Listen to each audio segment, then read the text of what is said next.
Hello everyone, welcome back to AK Pali. दोस्तों, हम सब बीएमई में आज चैप्टर नंबर 11 की स्टडी करेंगे, जिसका नाम है मैकेनिज्म और जिसे हिंदी में यंत्र विन्यास कहते हैं। और दोस्तों, आज जो है इसका लेक्चर नंबर फर्स्ट है। और दोस्तों, जहां तक बात की जाए चैप्टर नंबर 11 की, तो इसे जो है आज हम सिंगल लेक्चर में ही पूरा अच्छे से कवर कर लेंगे, ठीक है ना, जिसके हर एक टॉपिक को। ओके। और दोस्तों, एक बात और, जो चैप्टर नंबर आपका 11 है, इसमें सिर्फ हम वही टॉपिक पढ़ेंगे जो कि एग्जाम की दृष्टि से बहुत ही महत्वपूर्ण है और अब तक के एग्जाम में पूछे गए हैं और पूछे जाने की संभावना है, ठीक है ना। ऐसे ही टॉपिक को केवल चैप्टर नंबर 11 के उन्हीं को केवल कवर करेंगे, ठीक है ना, बाकी को नहीं करेंगे, ठीक है। और जो कि दोस्तों इसमें से कुछ ऐसे भी टॉपिक हैं जो कि आप पढ़ चुके हैं पहले, ठीक है ना। इसीलिए दोस्तों, जहाँ तक है जो भी इम्पोर्टेंट है उन्हें हम यहाँ पर टॉपिक को उतार दिए हैं, ठीक है ना, जिसे हम सब स्टेप बाय स्टेप कवर कर लेंगे पूरा अच्छे से, ठीक है ना, जिससे दोस्तों आपको कोई भी परेशानी एग्जाम में होगी ही नहीं, ठीक है ना। इसीलिए पूरा उम्मीद से हम हर एक टॉपिक को यहाँ पर लिखे हैं और इनको जो है पूरा अच्छे से हम लोग एक अच्छे वे में कवर कर लेंगे, ठीक है। तो चलिए अब हम सब स्टेप बाय स्टेप सभी टॉपिक को देख लेते हैं, ठीक है। और एक बात दोस्तों, जहाँ तक है चैप्टर नंबर 11 के पीछे, मतलब अब तक के टोटल 10 जो चैप्टर थे वो बहुत ही इम्पोर्टेंट है, ठीक है ना, क्योंकि जो 10 चैप्टर हैं उसमें दोस्तों जितने भी डेरिवेशन थे, ठीक है ना, डेरिवेशन आपको मिलेगा केवल चैप्टर नंबर 2 में, ठीक है ना, जो न्यूमेरिकल वाला है। डेरिवेशन वाले पार्ट, डेफिनेशन वाले पार्ट और न्यूमेरिकल वाले पार्ट टोटल आपके 10 चैप्टर तक ही हैं, ठीक है ना, जिसमें हमने पूरा अच्छे से उनको कवर करा दिए हैं। यदि उसे ना देखा हो तो जरूर देख लीजिए। और उतना जो है दोस्तों, यदि आपका पूरा अच्छे से तैयार है तो जहां तक हम उम्मीद करते हैं कि एग्जाम में जो है दोस्तों क्वेश्चन उतने 10 चैप्टर से अधिक बनते हैं, ठीक है ना। इस 11 चैप्टर से बहुत ही कम क्वेश्चन बनते हैं। ओके। तो इसीलिए जहां तक है कि उन 10 चैप्टर को आप पूरा अच्छे से कवर कर लीजिएगा, ठीक। तो चलिए दोस्तों, अब देख लेते हैं हम सब स्टेप बाय स्टेप सभी टॉपिक को पहले, उसके बाद जो है हर एक टॉपिक के अंतर्गत, ठीक है ना, उसके बारे में भी देख लेते हैं, ठीक है ना। तो चलिए देख लेते हैं सबसे पहला टॉपिक क्या है। बट दोस्तों, आप हमारा बात इतना ध्यान दीजिएगा, जो 10 चैप्टर हैं उनको आप पूरा अच्छे से कवर कर लीजिएगा, ठीक है ना। इन सब पे आप थोड़ा भी फोकस करेंगे तभी भी आपका काम चल जाएगा। और जहाँ तक उम्मीद करते हैं दोस्तों, आपको वैसे बीएमई आप लोग इसके बारे में एक चीज़ जानते हैं कि पहले जो है मैकेनिकल का सब्जेक्ट हुआ करता था। और दोस्तों, जहाँ तक बात की जाए कि ये मैकेनिकल का ही सब्जेक्ट होना भी चाहिए था, ठीक है ना, बट ये सिविल इंजीनियरिंग में अब आ गया है। तो इसे जो है आप लोग अच्छे से फिर भी पढ़िए, क्योंकि सिविल इंजीनियरिंग ही एक ऐसा ट्रेड है जिसका काम हर जगह होता है, ठीक है ना, इसके बिना कोई काम नहीं होता है, ठीक है ना। इसीलिए आपको ये सभी चीज़ें जानना बहुत इंपॉर्टेंट है, ठीक है ना, क्योंकि दोस्तों ज्ञान हर चीज़ की होनी चाहिए, ठीक है। तो इसीलिए चलिए अब देख लेते हैं वैसे हम लोग, ठीक है ना, step by step her topic को। तो देखिए, सबसे पहला टॉपिक हमारा ये रहेगा कि प्रतिरोधी पिंड, ठीक है ना, मतलब रेजिस्टेंट बॉडी किसे कहते हैं, ठीक है ना। तो सबसे पहला टॉपिक क्या रहेगा, रेजिस्टेंट बॉडी, ठीक है ना। और ध्यान दीजिए, दूसरा टॉपिक हमारा ये रहेगा कि कड़ी या लिंक तथा इसका उपयोग, ठीक है ना, लिंक तथा इसके उपयोग के बारे में देखेंगे, ठीक है, जो कि हमारा दूसरा टॉपिक है, ठीक है। और ध्यान दीजिए, अब देखिए जो तीसरा टॉपिक हम सब स्टडी करेंगे वो है कड़ियों के वर्गीकरण, ठीक है, मतलब लिंक के क्लासिफिकेशन के बारे में हम सब देखेंगे, ठीक है। और ध्यान दीजिए, उसके बाद चौथा टॉपिक ये हम सब पढ़ेंगे कि यंत्र विन्यास तथा मशीन में अंतर के बारे में, ठीक है ना, मैकेनिज्म तथा मशीन में डिफरेंस देखेंगे। ओके, जो कि दोस्तों बहुत ही इंपॉर्टेंट है इस 11 नंबर चैप्टर से, ये वाला टॉपिक, ठीक है ना, चौथा, इसे जरूर अच्छे से पढ़ लीजिएगा, ठीक है ना, ये जरूर देता है। और ध्यान दीजिए, पांचवा टॉपिक ये रहेगा हमारा कि निम्न युगल तथा उच्च युगल में अंतर के बारे में, ठीक है ना। और इसके साथ साथ हम लोग यहाँ पर ये भी पढ़ेंगे कि युगल होता क्या है, ठीक है ना, ये भी सब देखेंगे। और निम्न युगल तथा उच्च युगल में डिफरेंस भी देखेंगे, ठीक। और ध्यान दीजिए, छठवां टॉपिक हमारा ये रहेगा कि बंद तथा खुला युगल में अंतर के बारे में, ठीक है ना, क्लोज तथा ओपन युगल में डिफरेंस देखेंगे, ठीक है ना, ये हमारा छठवां टॉपिक रहेगा। ओके। और ध्यान दीजिए, सातवां टॉपिक जो हमारा रहेगा वो ये रहेगा कि स्लाइडर क्रैंक चेन यंत्र विन्यास तथा इनके उत्क्रमण के बारे में, ठीक है दोस्तों। और ये क्वेश्चन ये जो है ये भी आपका बहुत इंपॉर्टेंट है। ये दो क्वेश्चन आपको हो सकता है, जहाँ तक उम्मीद करते हैं कि चैप्टर नंबर 11 से ये दो यदि आएगा इससे जो क्वेश्चन, तो इसमें से एक जरूर देगा, ठीक है ना, इतना ध्यान दीजिएगा, इसीलिए इन्हें जो है पूरा अच्छे से कवर कीजिएगा, ठीक। तो देखिए ध्यान से, उसके बाद 8वां जो टॉपिक है वो रहेगा हमारा कि क्राइम तथा क्राइम के प्रकार के बारे में, ठीक है। क्या रहेगा? क्राइम तथा क्राइम के प्रकार। ओके, तो बोलिए इतना समझ पाए। तो चलिए दोस्तों, इसे जो है हम सब रफ करते हैं और अब देख लेते हैं अपना सबसे पहला टॉपिक, जो कि है रेजिस्टेंट बॉडी, मतलब प्रतिरोधी पिंड के बारे में, ठीक है ना। तो चलिए इसे रफ करते हैं और स्टेप बाय स्टेप सभी टॉपिक को कवर करते हुए चलते हैं, ठीक। तो चलिए,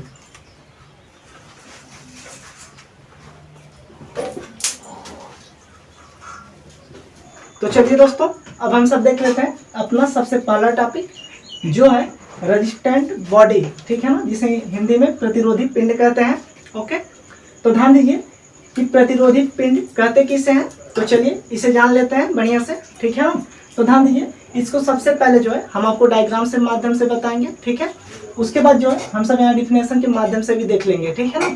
तो ध्यान दीजिए दोस्तों, पहले आपको समझने का प्रयास कीजिए, ठीक है ना, क्योंकि यदि समझे रहेंगे तो वो चीज़ें आपको लंबे समय तक याद रहती हैं, ठीक है ना।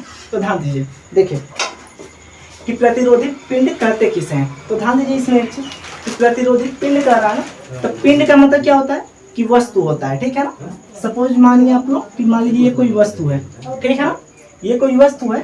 अब देखिए कि प्रतिरोधी पिंड कहते किसे हैं, ठीक है ना। पिंड है, इतना आप लोग ध्यान दीजिएगा कि किसी पिंड की बात हो रही है, ठीक है ना। तो मान लीजिए किसी वस्तु पर या फिर किसी पिंड पर, ठीक है ना, जब कोई बल कार्य करता है, ठीक है, या फिर जब कोई बल लगाया जाता है, तो इसके भौतिक अवस्था में, मतलब इसके जो भौतिक रूप है, इसमें जो है पर्याप्त परिवर्तन नहीं होता है, ठीक है ना, मतलब ज्यादा परिवर्तन न हो तो उसे ही हम लोग क्या कहेंगे, प्रतिरोधी पिंड कहेंगे। बोलिए इतना समझ पाए। तो दोस्तों ध्यान दीजिए, यही डिफिनेशन से यहाँ पर भी लिखी गई है, ठीक है। यदि आपको ये डायग्राम अच्छे से पता होगा दिमाग में, तो आप लोग खुद ही इसे बना सकते हैं कि जब किसी वस्तु पर कोई बल लगाया जाता है तो इसके भौतिक रूप में ज्यादा परिवर्तन न हो तो उसे क्या कहेंगे, प्रतिरोधी पिंड कहेंगे। बोलिए इतना समझ पाए। तो ध्यान दीजिए, यही डिफिनेशन यहाँ पर भी लिखा गया है। देखिए प्रतिरोधी पिंड का, जिस पिंड पर बल लगने से उसके भौतिक रूप में पर्याप्त परिवर्तन नहीं होता है तो उसे प्रतिरोधी पिंड कहते हैं, मतलब रेजिस्टेंट बॉडी कहते हैं। बोलिए इतना समझ पाए। तो दोस्तों यही था इसका डिफिनेशन, जो कि इम्पोर्टेंट है और छोटा भी है, ठीक है ना। तो इसे जरूर याद कर लीजिएगा अच्छे से, ठीक है ना।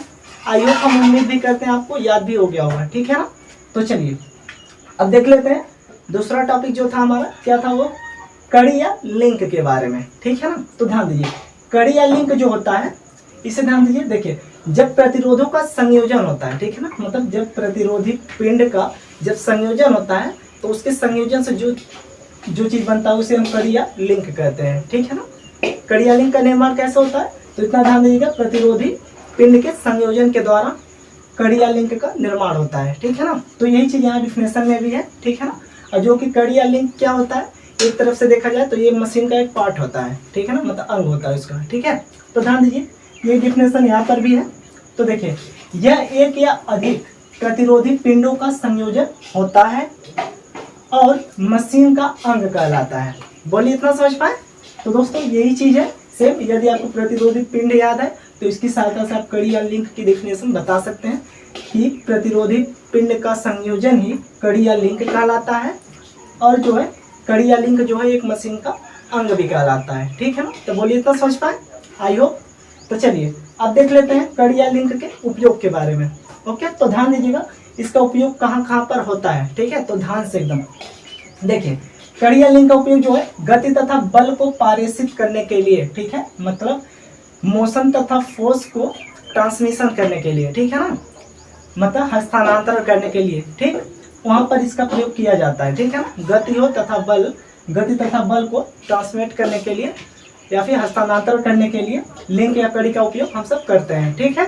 और ध्यान दीजिए दूसरा क्या हम कहाँ पर उपयोग करेंगे, देखिए मशीन के अन्य अंगों को गाइड करने के लिए, ठीक है ना, मशीन के अन्य अंगों, मतलब मशीन के अन्य अंगों को गाइड मतलब सहारने के लिए, ठीक है ना, मतलब इसके द्वारा उसे भी चलाने के लिए लिंक या कड़ी का उपयोग किया जाता है। बोलिए इतना भी समझ पाए। अब ध्यान दीजिए तीसरा नंबर पे, देखिए मशीन को टेकने या सहारा देने के लिए भी इसका उपयोग किया जाता है, ठीक है ना, मतलब मशीन के जो पार्ट होते हैं उनको क्या कहता है, ये सहारने का कार्य करता है, जो कड़ी या लिंक होता है, ठीक है ना।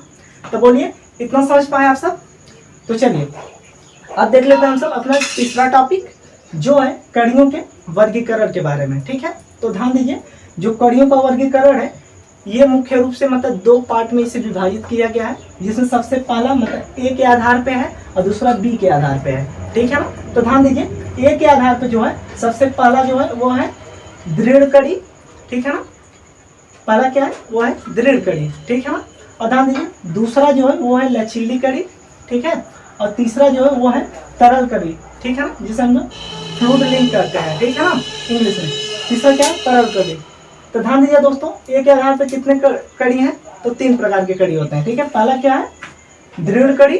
ठीक है ना, दूसरा क्या है लचीली कड़ी होता है, और तीसरा क्या है तरल कड़ी होता है। बोलिए इतना समझ पाए? अब ध्यान दीजिए बी के आधार पे। ठीक है ना, तो बी के आधार पे 2 प्रकार के कड़ी आते हैं, जिसमें सबसे पहला सरल कड़ी होता है और दूसरा जो होता है यौगिक कड़ी होता है। ठीक है ना, कड़ी का अर्थ मतलब दोस्तों ये है कि लिंक। ठीक है ना, लिंक इंग्लिश में इसे कहते हैं। तो इतना ध्यान दीजिएगा, ए के आधार पे 3 प्रकार के लिंक होते हैं और बी के आधार पे 2 प्रकार के लिंक होते हैं। ठीक है, तो चलिए इसे जो है अब हम सब कड़ियों के जो वर्गीकरण है इन सबको स्टेप बाय स्टेप सभी को देख लेते हैं। ठीक है, कि मतलब दृढ़ कड़ी किसे कहते हैं, लचीली कड़ी और तरल कड़ी, और बी के आधार पे इन दोनों कड़ियों को भी देख लेते हैं कि ये होते क्या है। ठीक है, तो चलिए दोस्तों इसे जो हम सब रफ करते हैं और अब देख लेते हैं कड़ियों के वर्गीकरण के बारे में। ठीक है, तो चलिए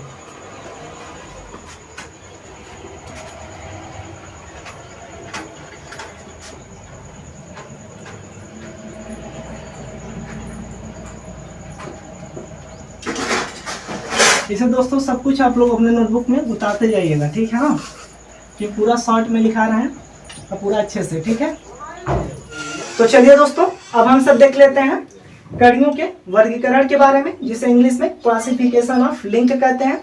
तो दोस्तों आपको ये एक चीज बताएं कि क्लासिफिकेशन ऑफ लिंक जो है 2 आधार पे बांटा गया है। सबसे पहला ए के आधार पे और दूसरा बी के आधार पे। ठीक है, तो ध्यान दीजिए ए के आधार पे जो है 3 प्रकार के लिंक होते हैं, दृढ़ लिंक पहला, दूसरा लचीली लिंक और तीसरा तरल लिंक होता है। ठीक है ना, तो ध्यान दीजिए दोस्तों, जो दृढ़ लिंक होता है तो सबसे पहले इसे जानने की कोशिश करते हैं कि दृढ़ लिंक होता क्या है। ठीक है, इसे इंग्लिश में रिजिड लिंक भी कहते हैं। ठीक है ना, तो ध्यान दीजिए, देखिए दृढ़ का मतलब क्या होता है ये तो आप जानते होंगे। दृढ़ का मतलब क्या होता है कठोर होता है। ठीक है, क्या होता है कठोर। यदि ये चीजें आपको पता है तो इसका डिफिनेशन आप लोग अच्छे से बना सकते हैं और ज्यादा लंबे समय तक आपको याद भी रहेगा, भी बताएंगे। ठीक है ना, तो ध्यान दीजिए दोस्तों, हम इसे डायग्राम के माध्यम से भी बताते हैं आपको। ठीक है ना, देखिए आप इतना जान लिया दृढ़ का मतलब क्या होता है कठोर। ठीक है ना, तो सपोज डेट मानिए ये मान लीजिए कोई दृढ़ मतलब कठोर लिंक है, कड़ी की बात हो रही है ना, तो इसीलिए वस्तु की जगह पर वो हम कड़ी मान ले रहे हैं। ठीक है ना, यहाँ पर कड़ी की बात हो रही है, तो मान लीजिए ये क्या है,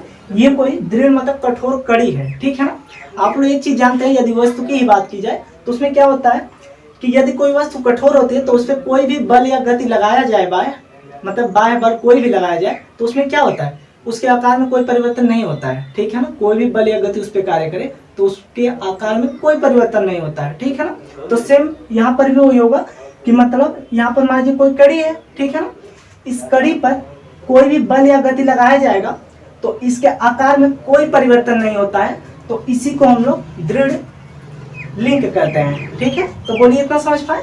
तो दोस्तों डिफिनेशन भी सेम ऐसे ही रहेगा कि जब किसी कड़ी पर कोई बल या गति लगाया जाता है तो उसके आकार में कोई परिवर्तन नहीं होता है, तो उसे हम रिजिड लिंक कहते हैं। बोलिए इतना समझ पाए ना?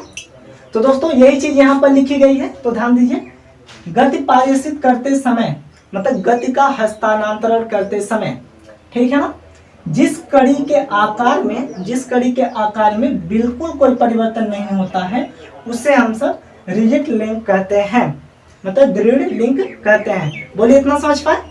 आई होप दोस्तों आप समझ पाए होंगे इतना। ठीक है ना, तो देखिए ध्यान से।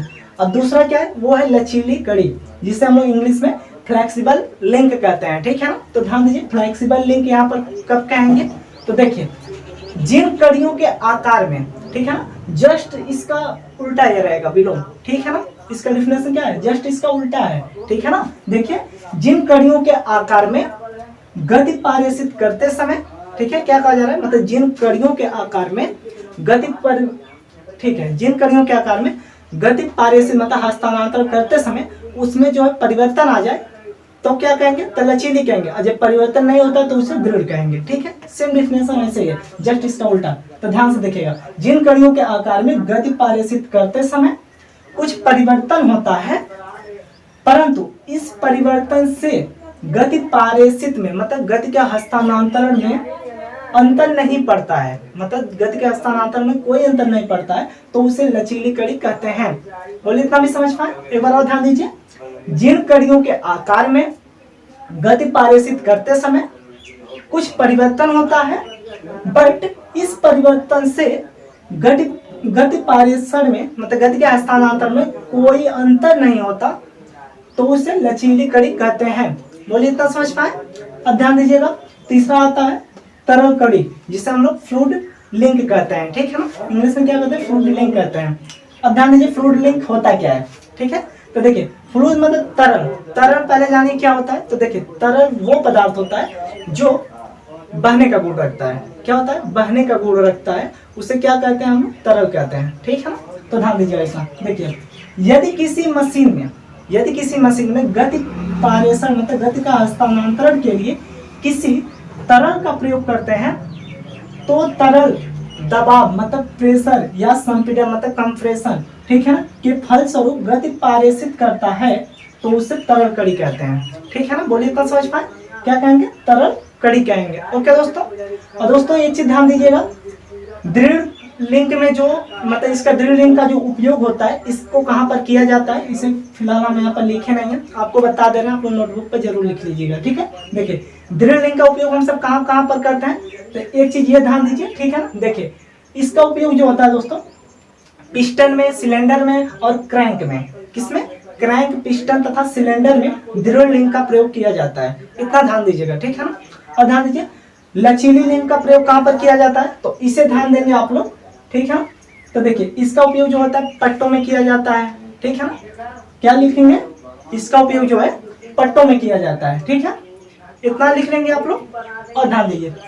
अब बात आती है तीसरा में, तीसरा जो तरल कड़ी होती है। ठीक है ना, तो इसमें ध्यान देंगे, तो इसका जो प्रयोग होता है, इसका द्रवित गैसों में प्रयोग होता है। ठीक है ना, किसमें?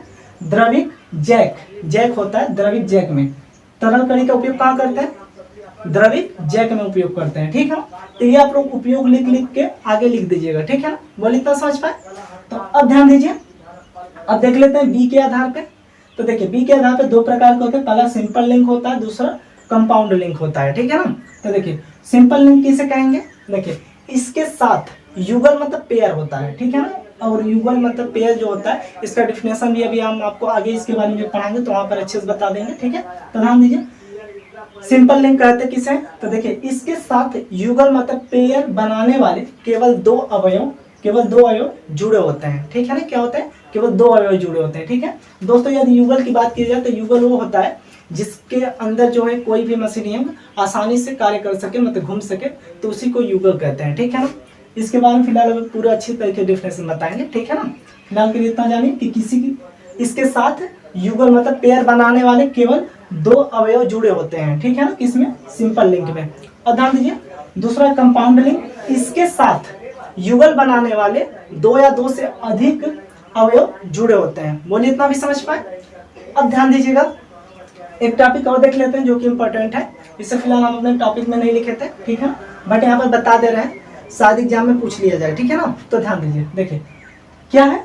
मैकेनिज्म मतलब यंत्र विन्यास, हिंदी में क्या कहेंगे? यंत्र विन्यास। तो ये भी ध्यान दीजिए, दो प्रकार के होते हैं। सबसे पहला होता है सिंपल मैकेनिज्म होता है, दूसरा कंपाउंड मैकेनिज्म होता है। ठीक है ना, तो ध्यान दीजिए, सिंपल मैकेनिज्म किसे कहेंगे?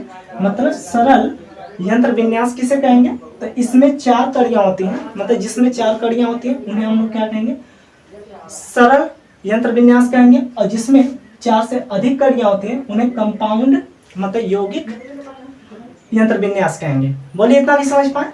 आई होप दोस्तों आपको ये अच्छे समझ में आ गया होगा। ठीक है ना, तो चलिए इसे जो है अब हम सब रफ करते हैं, और अब देख लेते हैं एक चीज, वो है क्या चीज? हाँ, यंत्र विन्यास और मशीन में अंतर के बारे में। ठीक है ना, तो चलिए इसे रफ करते हैं और उसे देखते हैं।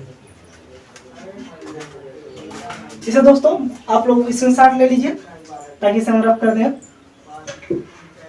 तो चलिए, हो गया।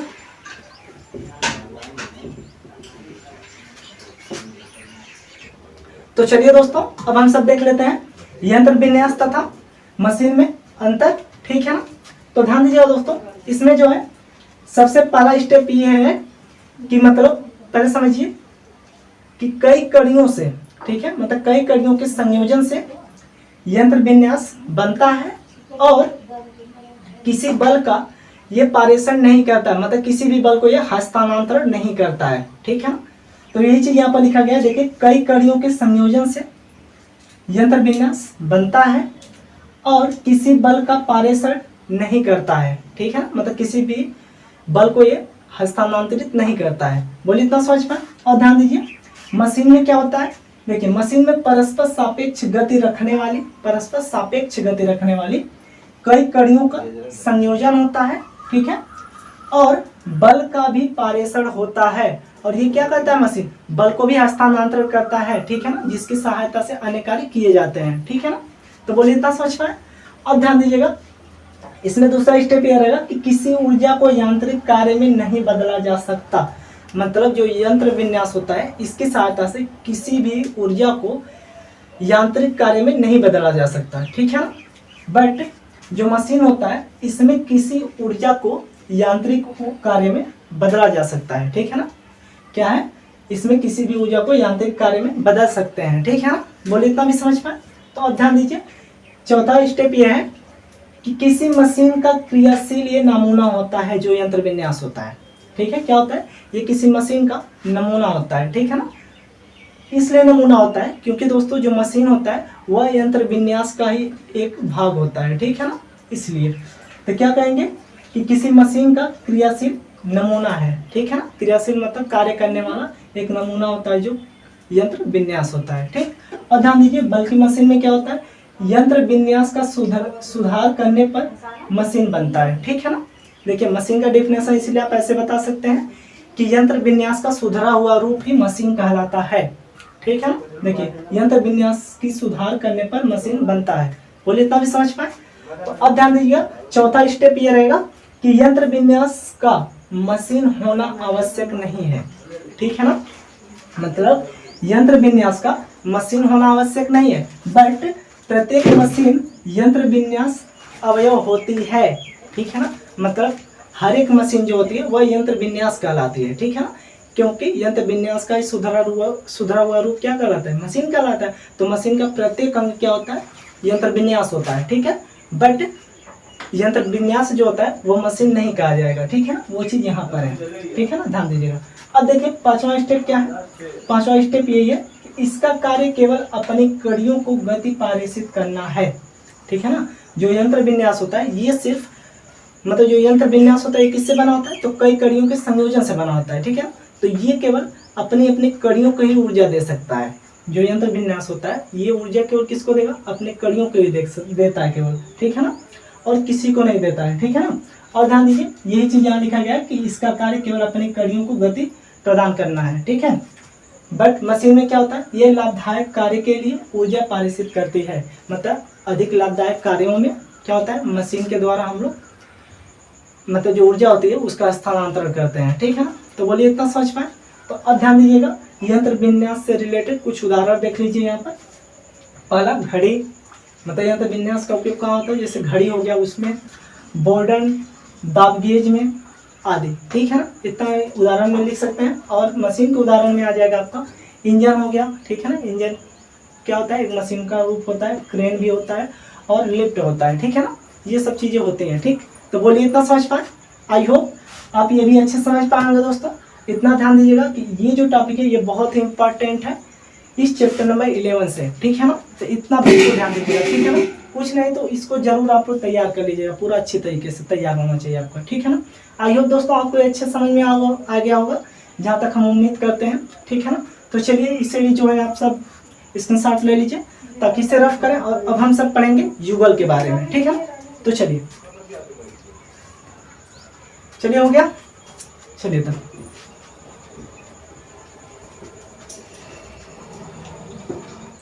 तो चलिए दोस्तों अब देख लेते हैं हम सब अपना अगला टॉपिक जो है युगल, ठीक है ना, जिसे इंग्लिश में पेयर कहते हैं, ठीक है ना। तो दोस्तों इसे समझने का प्रयास कीजिए बिल्कुल, ठीक है ना, सिंपल है, देखिए ध्यान से।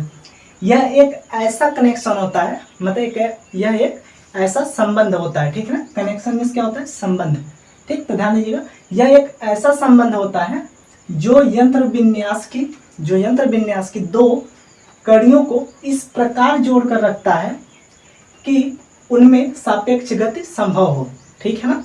मतलब रिलेटिव मोशन उसमें उत्पन्न हो सके, ठीक है ना। इस प्रकार से जोड़ा रहता है ये, ठीक है ना।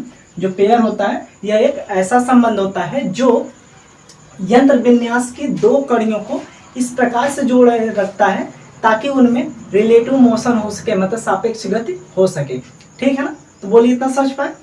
तो अब ध्यान दीजिएगा दोस्तों, अब देख लेते हैं हम सब युगल के प्रकार के बारे में। ओके, तो ध्यान दीजिए युगल के प्रकार में देखिए ये जो युगल होते हैं ये टोटल 3 प्रकार के होते हैं, ठीक है। जिसमें सबसे पहला अपूर्ण निरुद्ध युगल होता है, और दूसरा होता है पूर्णतया निरुद्ध युगल होता है, और तीसरा सफलतापूर्वक निरुद्ध युगल होता है, ठीक है ना।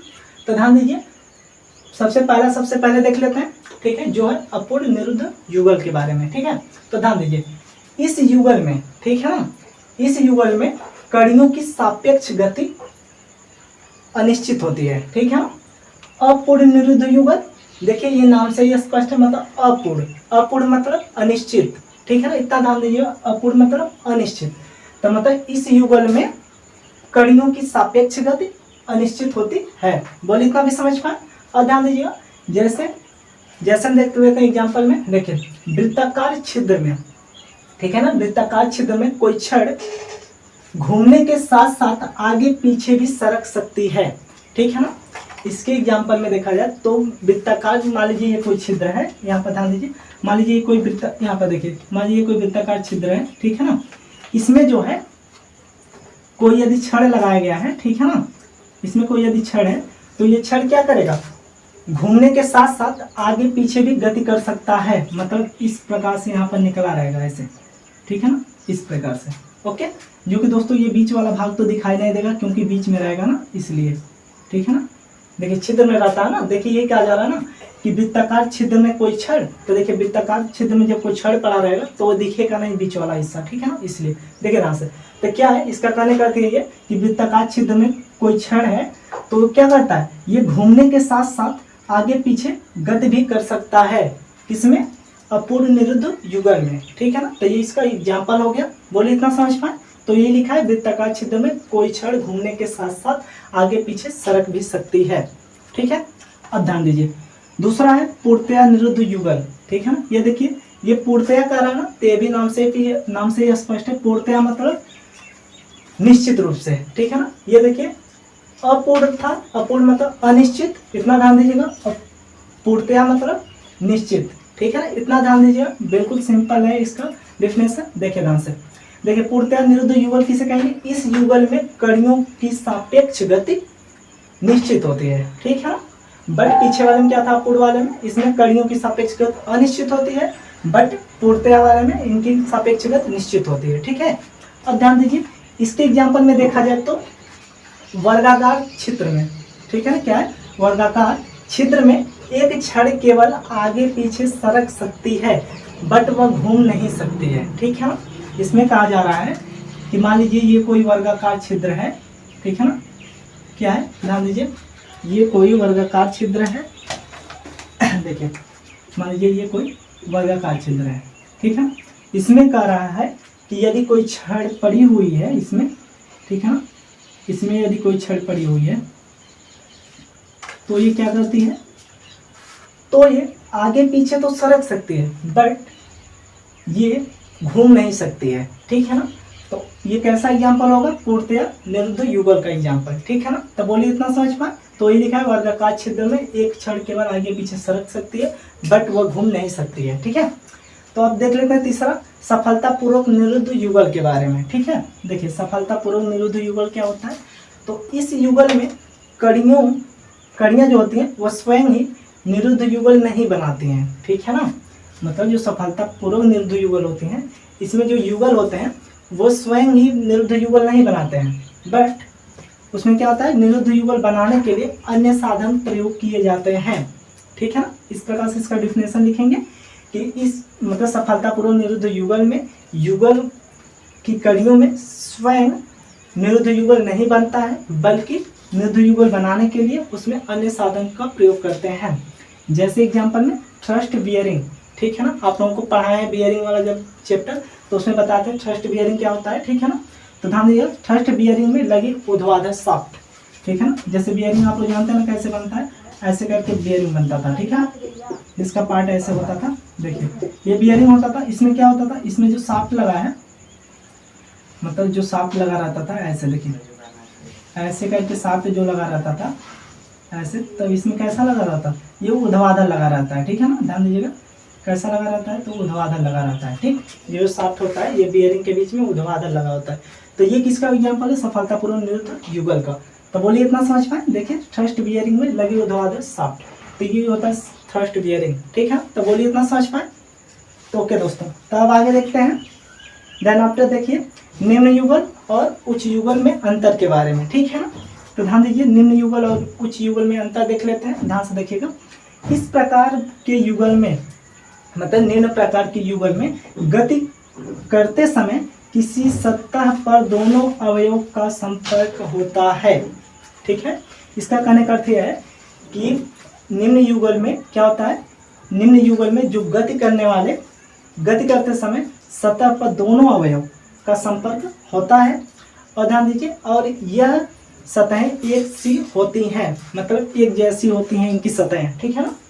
निम्न युगल में क्या होता है, एक बार और देखिए कि इस प्रकार के युगल में गति करते समय किसी सतह पर दोनों अवयव एक संपर्क में होते हैं और ये सतहें एक जैसी होती हैं, ठीक है ना। तो बोलिए इतना समझ पाए। दोस्तों लाइट चली गई है, बट अभी आ जाएगी, देखिए ध्यान से।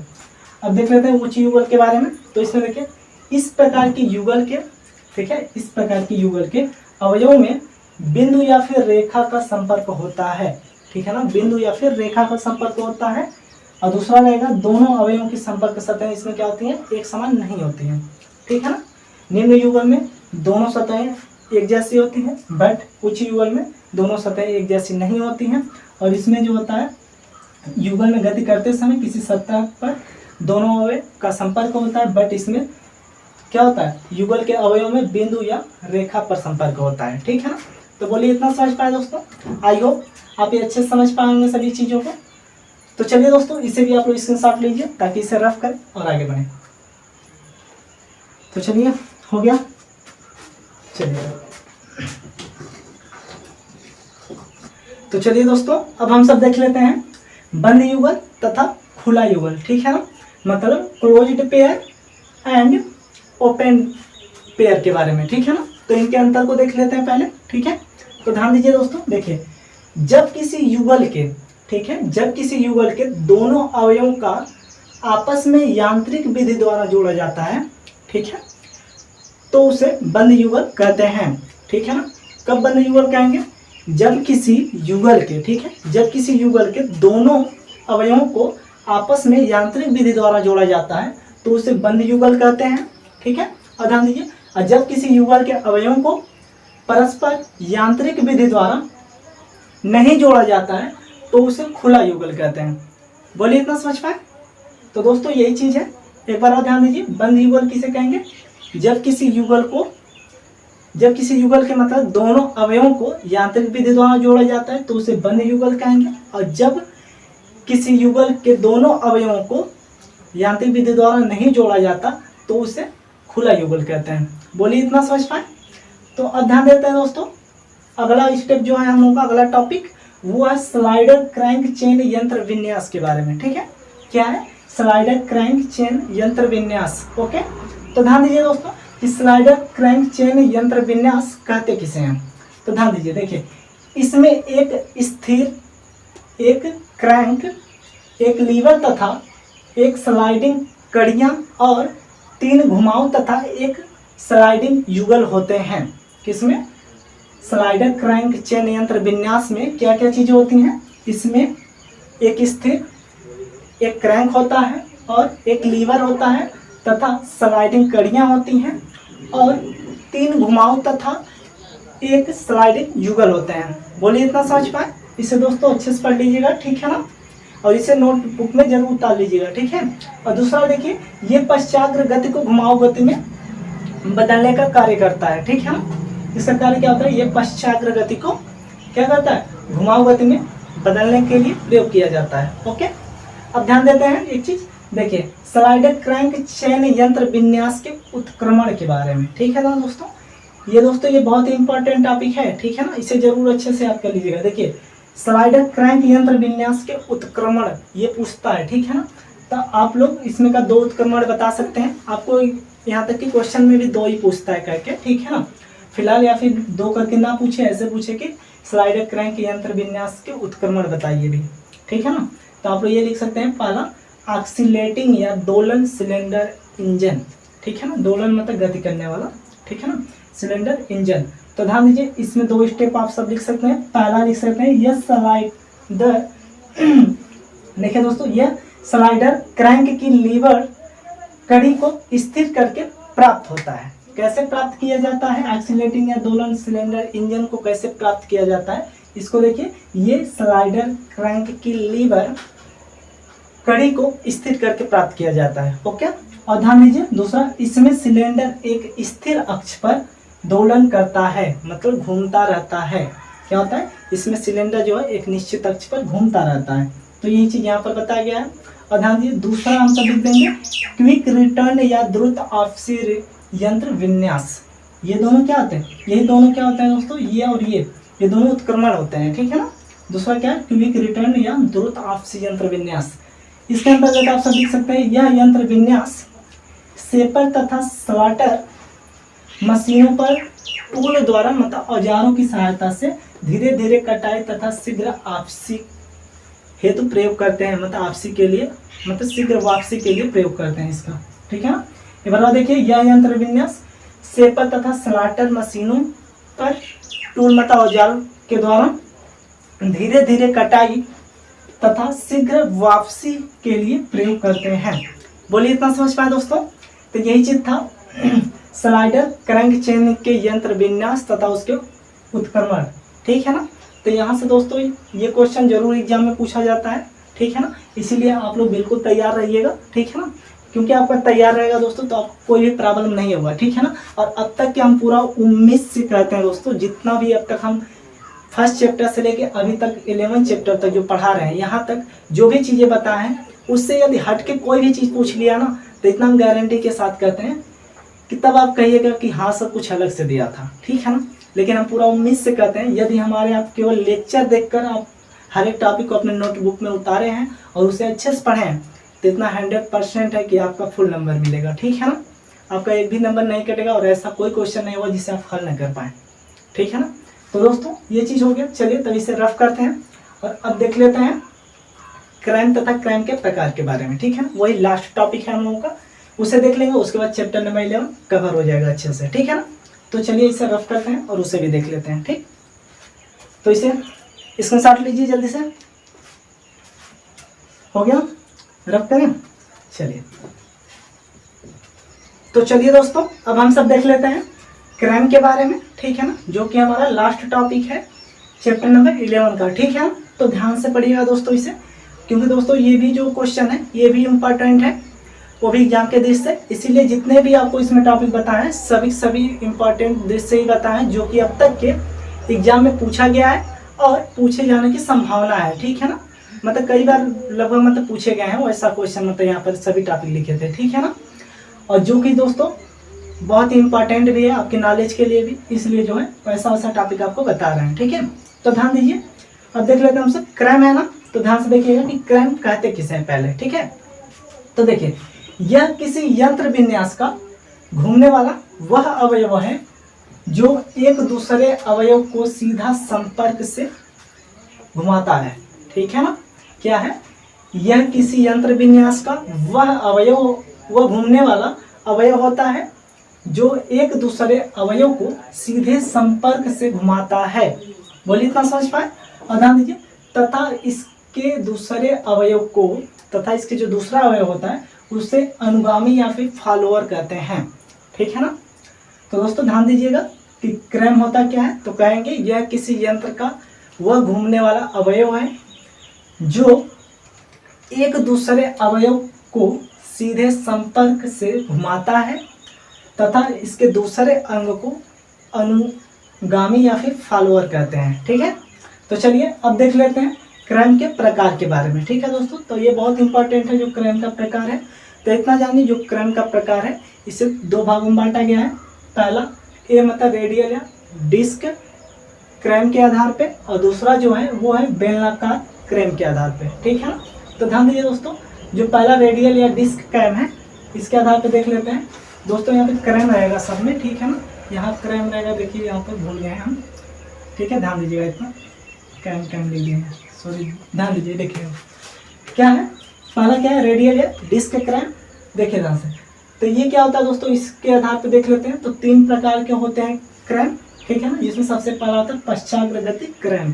ठीक है ना, तो सबसे पहले इसे समझ लीजिए कि पश्चाग्रगति क्रम होता क्या है। ठीक है, तो देखिए इसमें जो होता है आगे पीछे गति करता है। जो पश्चाग्रगति क्रम होता है ये आगे पीछे गति करता है और इसके फलस्वरूप फॉलोवर पश्चाग्रगति करता है।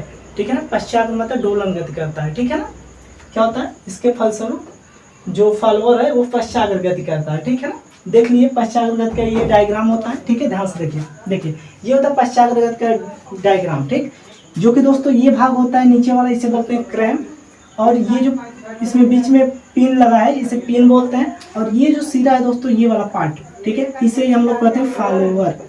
क्या बोलते हैं, फॉलोअर। ठीक है ना, ध्यान दीजिएगा, क्या बोलेंगे, तो फॉलोअर बोलेंगे। ठीक है ना, तो ये चीज कर रहा है, आगे पीछे गति करता है, इसके फलस्वरूप फॉलोअर पश्चाग्र गति करता है। पश्चाग्र मतलब दोलन गति, ये जो सिरा है इसका दोलन गति करता है नीचे की तरफ। ठीक है ना, तो दोस्तों आई होप आप इतना समझ गए होंगे। तो इसे यहाँ पर लिख दीजिएगा कि पश्चाग्र गति क्रम। ठीक है ना, ये इसी का डायग्राम है। ठीक है ना, इतना लिख दीजिएगा। और ध्यान दीजिए, दूसरा है स्पर्शी क्रम। ठीक है ना, तो इसे देखिए, इसमें एक वृत्तीय नोज तथा सीधा फ्लैक होता है। ठीक है ना, क्या होता है, इसमें एक वृत्तीय नोज तथा सीधा फ्लैक होता है। देखिए इसका डायग्राम जो है दोस्तों यहाँ पर है। ठीक है, देखिए ध्यान से, ये जो भाग होता है इसे बोलते हैं हम सब रोलर, जो ये गोल सा भाग होता है। ठीक है ना, इसे क्या बोलेंगे, रोलर बोलेंगे। और जो इसका ये साइड वाला सिरा होता है इसे बोलते हैं नोज। ठीक है, और जो ये जो कटा हुआ भाग होता है, ये स्पर्शी भाग, इसे ही बोलते हैं हम सब फ्लैक। क्या बोलते हैं, फ्लैक। ये देखिए ये फ्लैक क्या है, एकदम सीधा है। ठीक है ना, ये फ्लैक एकदम सीधा होता है, तो ये इसलिए कहा जाता है, तथा एक सीधा फ्लैक होता है और वृत्तीय नोज होता है। तो ये जो नोज होता है इसका आकार ये गोलाकार रूप में होता है। ठीक है, तो इसीलिए इस भाग को क्या बोलते हैं, नोज कहते हैं। और ये जो होता है इसे रोलर बोलते हैं। ठीक है दोस्तों, और ये जो भाग है, ये पूरा भाग को जो है, ये इतना पूरा भाग को जो है इसे बोलते हैं हम सब क्रम। ठीक है, तो बोलिए इतना समझ पाए।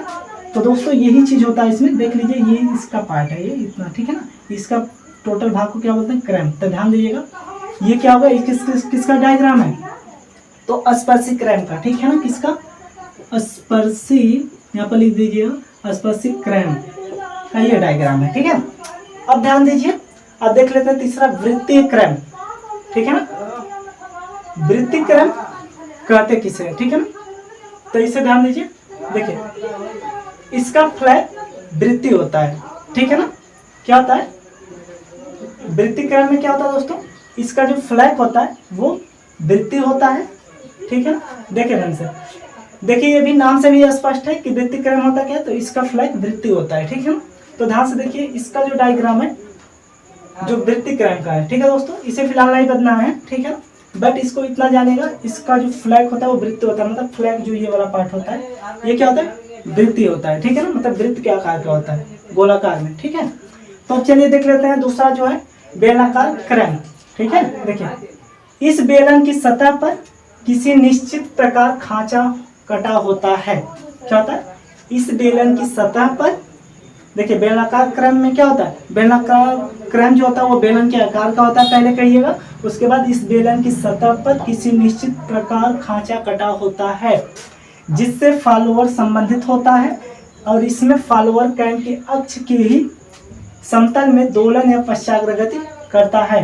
देखिए ध्यान से कैसे, यहाँ पर देखिए इसका डायग्राम यहाँ पर है। ठीक है, ये जो पार्ट होता है ये दोस्तों ये यही होता है। यहाँ पर देखिए सॉफ्ट के आकार का होता है ऐसे। ठीक है, तो ये पहले सॉफ्ट के आकार का रहता है ऐसे। ठीक है ना, ऐसे पूरा सॉफ्ट के आकार का रहता है, तो इसे बोलते हैं बेलनाकार क्रम होता है ये। ठीक है, और ध्यान दीजिए इसमें जो ये वाला सिरा होता है इसे बोलते हैं फॉलोअर। और देखिए यहाँ से ये कट के यहाँ पर ये कट जाता है, इस भाग को मतलब काट देता है, ठीक है ना। बेलनाकार कैम को यहाँ पर काट देता है थोड़ा, इसी को बोलते हैं हम सब क्या, खांचा बोलते हैं। क्या बोलते हैं, तो खांचा बोलते हैं, ध्यान दीजिएगा, ठीक है। और यही होता है बेलनाकार कैप, और इससे फॉलोअर बोलते हैं, और ये होता है खांचा, ये जो कटा होता है, ठीक है। तो यही कह रहा है इस बेलन की सतह पर किसी निश्चित प्रकार का खांचा, देखिए इसके सतह पर किसी निश्चित प्रकार के खांचा कटा होता है, जिससे फॉलोअर संबंधित, देखिए इससे ही फॉलोअर ये क्या है, संबंधित होता है, ठीक है ना। देखिए फॉलोअर इससे ही संबंधित है, ओके। इसमें फॉलोअर कैम की अक्ष के समतल में दोलन या पश्चाग्रगति होता है, ठीक है ना। ये जो होता है यही भाग, देखिए फॉलोअर की ये जो समतल में है, इसी में ही क्या होता है, इसके अक्ष के संपर्क में क्या होता है, दोलन गति या फिर पश्चाग्रगति होता है। बोलिए इतना समझ पाए। आई होप दोस्तों आप ये भी समझ पाएंगे। तो यहाँ पर आप लोग लिख लीजिएगा कि यही होता है बेलनाकार कैम, ठीक है ना। इसको मान लिख दीजिएगा यहाँ पर नीचे नाम इसका कि बेलनाकार कैम यही होता है, ठीक है। इसका डायग्राम यहाँ से देख लीजिएगा। आई होप दोस्तों आपको ये भी पूरा अच्छे समझ में आ गया होगा। तो दोस्तों इसी के साथ हमारा चैप्टर नंबर 11 समाप्त होता है। अब जो है बीएमए में हम लोगों को केवल एक चैप्टर पढ़ने हैं, वो है स्नेहक, मतलब लुब्रिकेंट से संबंधित है वो चैप्टर, ठीक है ना। जिसे हम सब उसे भी एक अच्छे वे में पूरा अच्छे से कवर करेंगे। और दोस्तों उसमें का जो है कुछ पार्ट ऐसे है जो कि आप चैप्टर नंबर 2 में पढ़ चुके हैं, ठीक है ना। इसीलिए और उसे पढ़ने में भी अच्छा लगेगा। फिलहाल थ्योरी पोर्शन ही है, बट उसे समझने में और भी अच्छा लगेगा, ठीक है ना। तो दोस्तों आई होप आपको ये आज का लेक्चर जितना भी था ये आपको अच्छे समझ में आया होगा, ठीक है। तो चलिए इसे भी आप लोग स्क्रीनशॉट ले लीजिए। और दोस्तों अब जो है इस लेक्चर में बस इतना ही रहेगा, ठीक है ना। अब बहुत ही जल्द मिलते हैं अगले लेक्चर में, वो भी लास्ट चैप्टर के साथ, ठीक है ना। तब तक के लिए अच्छे से पढ़ते रहिए। और दोस्तों यदि हमारे चैनल पे आप नए हैं तो इसे सब्सक्राइब एवं लाइक जरूर कर लीजिएगा, ठीक है। और बेल आइकन जरूर दबा लीजिए ताकि हमारे द्वारा बनाए गए सबसे पहले वीडियो आप तक पहुंचे, ओके। और दोस्तों जहाँ तक हो सके कमेंट करना बिल्कुल ना भूलें, क्योंकि दोस्तों आपके हर एक कमेंट से हमें मोटिवेशन प्राप्त होता है, ओके। तो दोस्तों चलिए इसी के साथ ये लेक्चर समाप्त हुआ। अब जल्द ही मिलते हैं अगले लेक्चर में। बाय बाय, जय हिंद, टेक केयर।